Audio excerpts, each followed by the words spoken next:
أعوذ بالله من الشيطان الرجيم. بسم الله الرحمن الرحيم.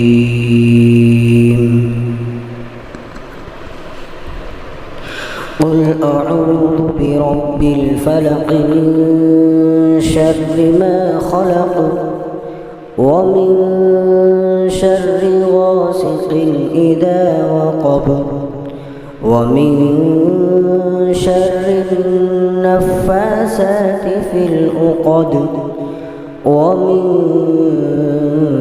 شر حاسد إذا حسد. صدق الله العظيم.